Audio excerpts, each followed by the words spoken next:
Dirty dealings, corporate battles, consumer woes. This is Evening 5.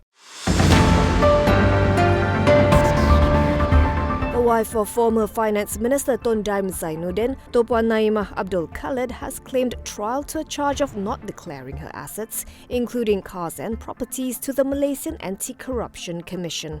Among the 12 assets which she allegedly failed to declare include a Mercedes-Benz EQC 400 and 500 SL, 7 properties in Kuala Lumpur and 1 in Penang, and companies Ilham Tower and Ilham Baru. The single charge carries a punishment of a maximum 5-year imprisonment and a fine of up to 100,000 ringgit. The court set bail at 250,000 ringgit with one surety and ordered Naimah to surrender her passport. It fixed March 22nd for case management. Speaking to reporters outside the courthouse after posting bail, Naimah maintained that she has not committed any wrongdoing and that the real crime is the plot to tarnish her husband's name and reputation. She said the MACC and Attorney General's chambers were key national institutions that have been used as weapons in a political vendetta, and cautioned Prime Minister Datuk Sri Anwar Ibrahim that there would be a reckoning for those who abuse their power. Datuk Sri Johari Ghani said the government has agreed to allow the hiring of foreign workers specifically for the plantation sector. The Plantation and Commodities Minister said he was informed that the Ministry of Home Affairs and the Ministry of Human Resources had decided that only this sector is allowed to bring in migrant workers. Citing survey findings up to December 2023, he said an estimated 40,000 workers are needed to work plantations. Companies seeking to beef up their workforce in this sector will need to submit an application. Johari said his ministry will ensure these companies provide conducive foreign workers accommodation and safeguard the welfare of their employees. He also reminded employers that any company which brings in migrant workers has to pay their wages regardless of whether there is work for them or not, to avoid accusations that Malaysia is practicing human trafficking or forced labour. The government has extended the concession period with Express Rail Link, which runs trains between Kuala Lumpur International Airport and the city centre. Transport Minister Anthony Loke Siew Fook said the concession has been prolonged by 30 years from 2029 to 2059, after 7 years of negotiations since 2017. The new supplementary agreement allows ERL to implement a market-driven fare structure, transitioning from a fixed fare structure that requires government approval for every increase. Under the deal, Putrajaya will stop paying the company a cut from passenger service charges starting from 2029. The agreement also comes with a profit-sharing mechanism. According to ERL CEO Normah Muhammad Noor, Putrajaya will be entitled to 30% of the company's earnings once the shareholders' internal rate of return crosses 10%.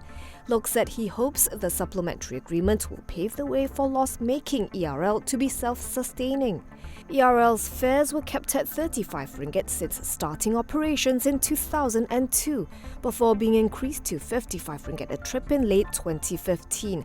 Based on ERL's original fare schedule, the fare for a single trip would have reached a hefty 126 ringgit this year. Star Media Group has appointed Chan Seng Fatt as its new group CEO effective March 1st, 2024. Following the appointment, Chan resigned as an independent non-executive director effective February 29th. He first joined the group's board in August 2018. Chan is succeeding Alex Yeo Wai Siao, who will be stepping down after completing his employment contract at the end of next month.